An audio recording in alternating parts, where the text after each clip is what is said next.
সবাইকে স্বাগত আজকের ভিডিওতে আমরা কিন্তু আনোয়ার আলী এবং ইস্টবেঙ্গলের সম্পর্কে বেশ কয়েকটা গুরুত্বপূর্ণ আপডেট নিয়ে এই ভিডিওতে আলোচনা করব এবং আগামীকাল ইস্টবেঙ্গলের এএফসি কাপ ম্যাচ আছে সেটা নিয়েও কিন্তু ডিসকাস করব। তো চলুন দেরি না করে আজকের ভিডিওটা শুরু করা যাক।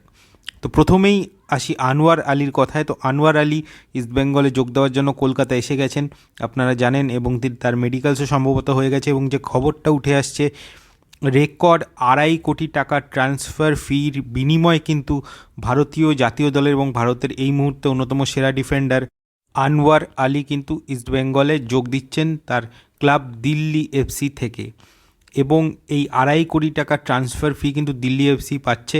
ইস্টবেঙ্গলের এই সিজনে কিন্তু সর্বোচ্চ ট্রান্সফার ফি রেকর্ড রয়েছে 3.3 কোটি টাকার একটা ট্রান্সফার ফি দিয়ে কিন্তু ইস্টবেঙ্গল তাকে এই মরশুমে সই করিয়েছে তার প্রাক্তন ক্লাব কেরালা ব্লাস্টার্স থেকে।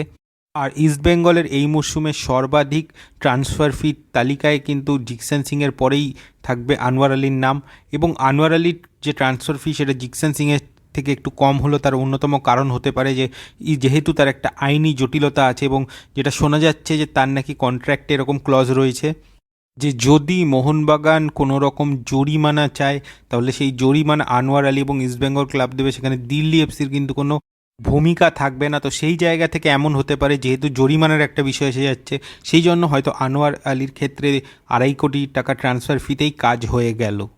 এবং যেহেতু এআইএফএফ প্লেয়ার স্ট্যাটাস কমিটি এটা জানিয়েছে যে আনোয়ার আলীর মোহনবাগানের সাথে তার চুক্তি ভঙ্গের বিষয়টা তারা কিন্তু নিয়ম ভঙ্গ হিসেবেই দেখছে, তো সেই জায়গা থেকে কিন্তু একটা জরিমানা হওয়ার সম্ভাবনা রয়েছে, এবং সেক্ষেত্রে কিন্তু একটা মোটা জরিমানা দিতে হতে পারে ইস্টবেঙ্গল ক্লাব এবং আনোয়ার আলীকেও। অগাস্টের 22 তারিখে কিন্তু পুরো বিষয়টা ক্লিয়ার হবে। আগামীকাল East Bengal AFC champions league 2 preliminary স্টেজের ম্যাচ খেলতে মাঠে নামবে। তুর্কমেনিস্তানের ক্লাব এলটিন এসায়ারের বিরুদ্ধে কিন্তু তারা মাঠে নামবে।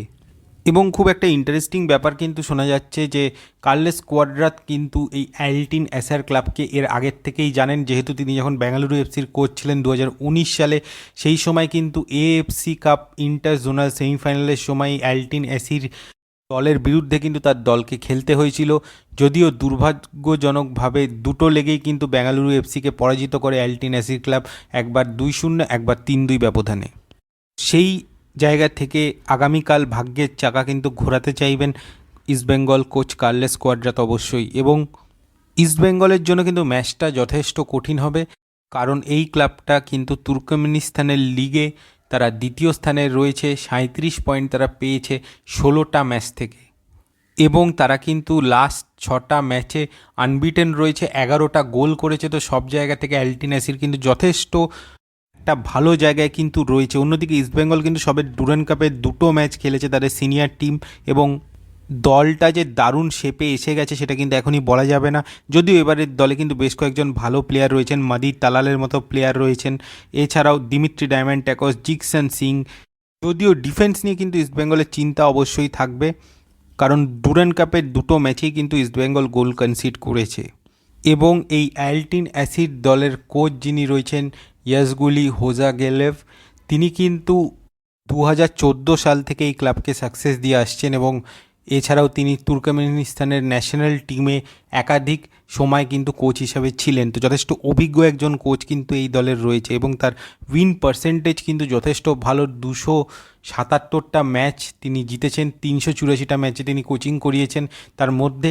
তো উইন পার্সেন্টেজ কিন্তু তার ভালো। এছাড়াও ট্যাকটিক্যালি তিনি কিন্তু খুব ভালো একজন কোচ, তো খুবই ভালো ট্যাকটিশিয়ান তিনি। তো সেই জায়গা থেকে আগামীকালের ম্যাচটা কিন্তু খুবই কঠিন হতে চলেছে ইস্টবেঙ্গলের জন্য।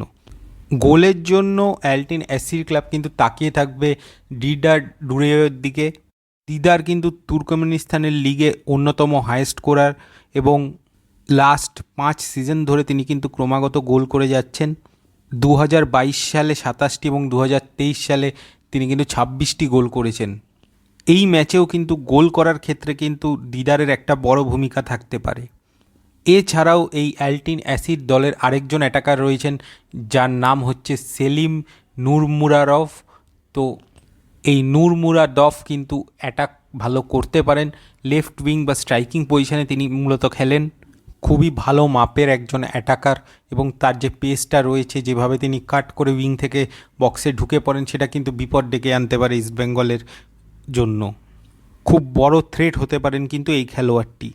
এছাড়াও শোকরাত সোয়ুনভ বলে একজন ডিফেন্ডার রয়েছেন, যার 32 বছর বয়স। এই খেলোয়াড়টিও কিন্তু যথেষ্ট অভিজ্ঞ এবং এই ম্যাচে ডিফেন্সে কিন্তু একটা বড় ভূমিকা নিতে পারেন এই সেন্টার ব্যাক। আর এই ম্যাচটি কিন্তু 24 ঘন্টা চ্যানেলে দেখানো হবে, এরকমই খবর। আর ইস্টবেঙ্গলের প্রথম একাদশের কথা যদি আসি, গোলে কিন্তু শুরু করতে পারেন প্রভু সুকান গিল, এছাড়া রাইট ব্যাকে মোহাম্মদ রাকিব, সেন্টার ব্যাক পজিশনে লালচুং নুঙ্গা এবং হিজাজি মাহের, এবং লেফট ব্যাক পজিশনে কিন্তু মার্ক জোথান ভুঁইয়াই শুরু করতে পারেন। আর অন্যদিকে ডিফেন্সিভ মিডফিল্ডে কিন্তু জিকসনকে রাখতে পারে ইস্টবেঙ্গল আগামীকালের ম্যাচে।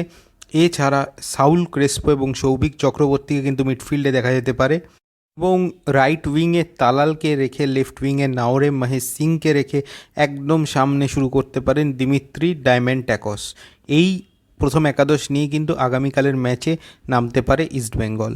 এবং যেহেতু অপোনেন্টকে নিয়ে অ্যানালিসিস করা খুব একটা সহজ হবে না, কারণ সেরকম কোনো ফুটেজ পাওয়া কঠিন, তো সেই জন্য হয়তো প্রথম 15 মিনিট কিন্তু ওয়েট অ্যান্ড ওয়াচ করতে পারে ইস্টবেঙ্গল।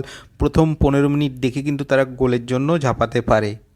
তবে মাঠে কিন্তু যথেষ্ট লড়াই দেবেই দলটা, এরকমই মনে হয়। তো সেই জায়গা থেকে ইস্টবেঙ্গলের লড়াইটা কিন্তু কঠিন হবে। ডেভিড বিষ্ণু আরও একাধিক প্লেয়ার থাকবেন রিজার্ভ বেঞ্চে, এবং ক্লেটন সিলভাকে আগামীকালের ম্যাচে খেলানো হয় কিনা সেটাও কিন্তু দেখার হবে। কালকের ম্যাচের কি ফলাফল হয় এখন সেটাই দেখার। এই ভিডিওটা পর্যন্ত রাখছি। ভিডিওটা ভালো লাগলে অবশ্যই লাইক শেয়ার এবং কমেন্ট করবেন, এবং যারা আমার চ্যানেল নতুন এসেছেন বা আমার চ্যানেলটিকে এখনও সাবস্ক্রাইব করেননি, প্লিজ আমার চ্যানেলটিকে সাবস্ক্রাইব করে দেবেন। তো চলুন এখনকার মতো টাটা।